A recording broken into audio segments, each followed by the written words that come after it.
do is look at further processing of our mid bass in terms of EQ. So what I want to do is just find any frequencies that I don't like in the sound and then remove them. So the way to do this is by making a new bell, giving it a bit of gain, maybe 8 to 15 dB, narrowing the Q, so increasing the Q number, and then slowly scanning around the frequencies. And I can tell you right now, there's going to be some frequencies in our low mids, so between, say, 300 to 500, there's going to be some frequencies there that we're probably going to want to take out. So what I'll do first of all is just bypass this bell and play you the sound of the mid bass playing with the sub.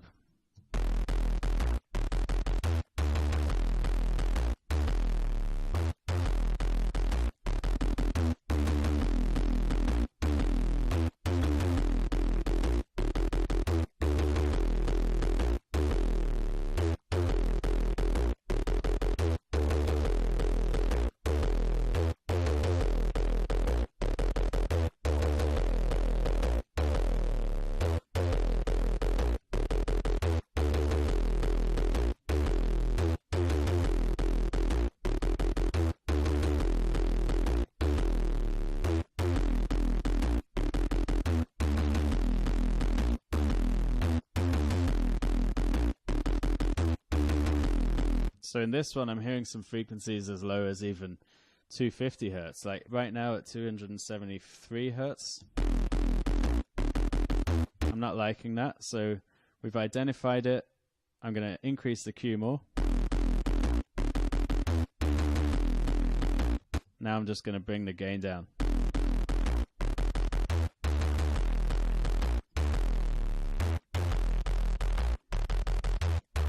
Too low is going to take too much energy out of the sound and make it sound unbalanced and strange, so just be careful how much you go.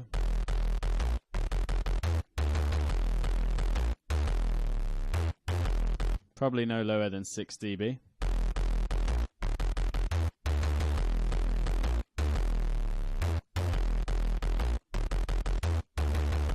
And we'll A-B that.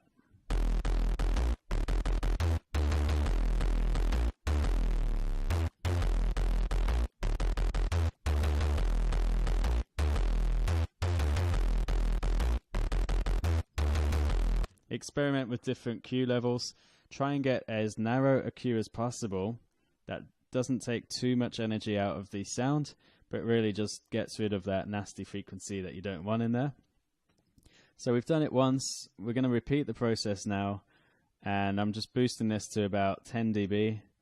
Quite a narrow Q here, and let's start scanning around just slightly above 270 hertz up to about 600. Let's just see what we've got in there.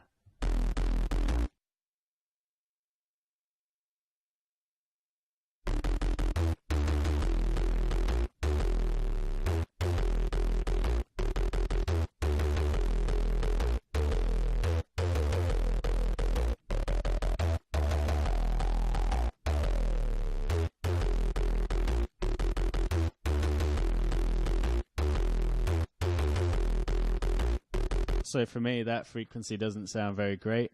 We've got quite a narrow Q. I'm going to bring down the gain.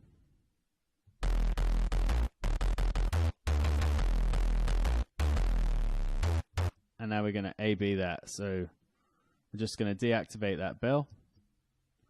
And we're going to play the sound again.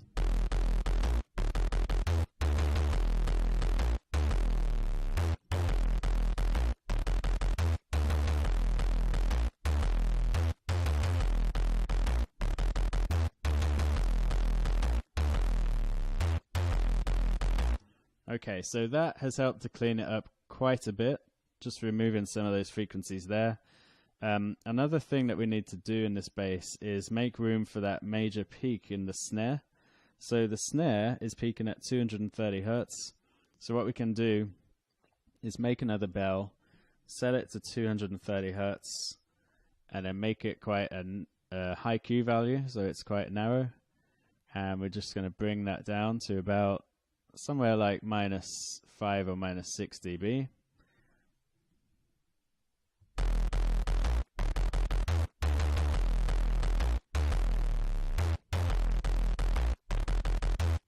Now, you can hear that quite a lot of the low-end energy from this sound has been taken out now. So one thing we can do is with this low cut frequency at 80 Hertz, we can boost it like this.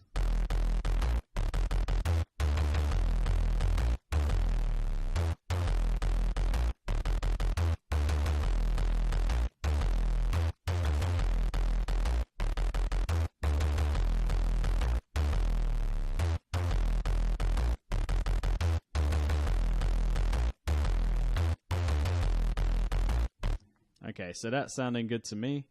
I think that should do it for this in terms of the EQing. But what you can actually do is go through these upper frequencies as well and try to identify areas that might sound a bit rough or a bit too sharp. So what we'll do is just boost up again. Now that we've taken care of the lows and the low mids, we'll work on the mids and the upper mids and the highs. So I'm just going to increase the Q, increase the gain again to about 10 dB, and we're just going to start scanning.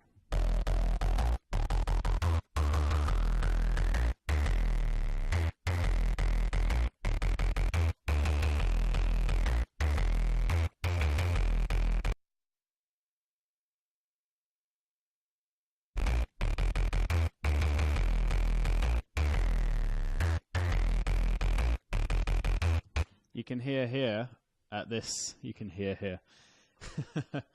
You can hear in this region of 2.5K, it sounds like teeth clacking together or jittering, right? So we're just going to A-B that.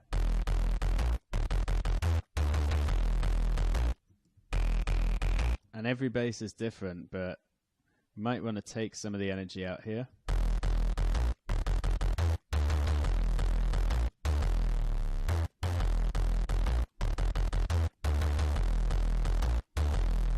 Always A-B it.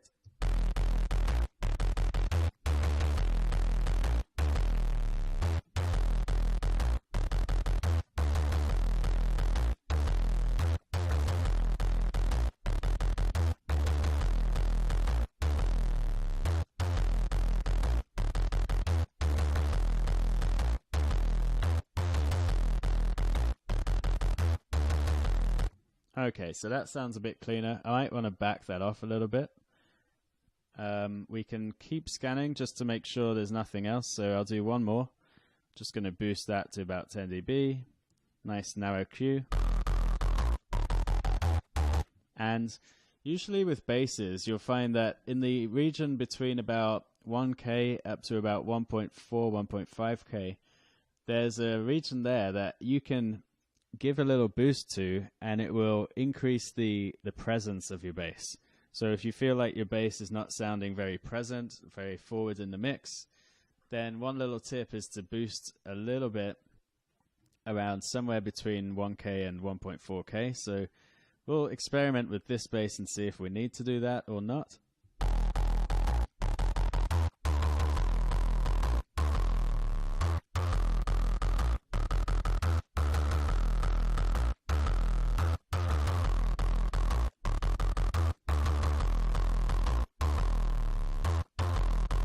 Okay, so we'll A-B that. Bring the gain down. Widen it.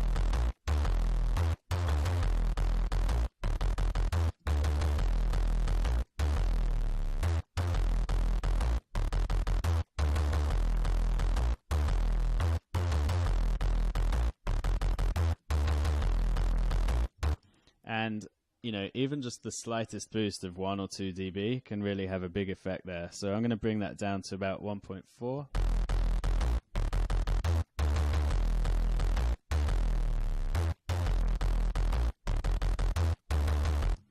Another way that you can make your bass or any sound seem to have more color is by giving a high shelf boost. So if I change this to a high shelf,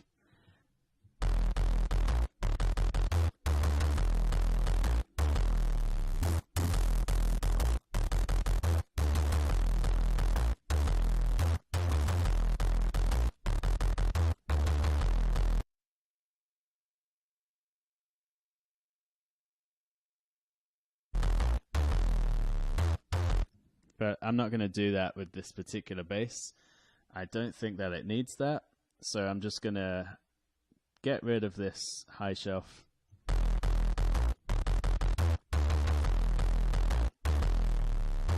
And we can actually bypass the entire plugin.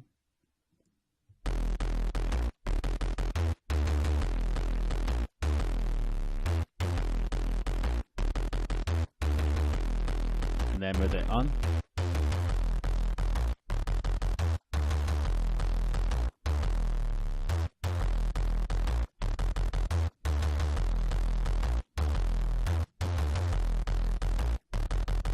I think it sounds better with this off actually, so I'll get rid of that frequency. And this is generally how I go about EQing the bass. So the EQ work has been done on this mid bass, I would say. So we're going to keep working on this bass in the next video, so I'll speak to you soon.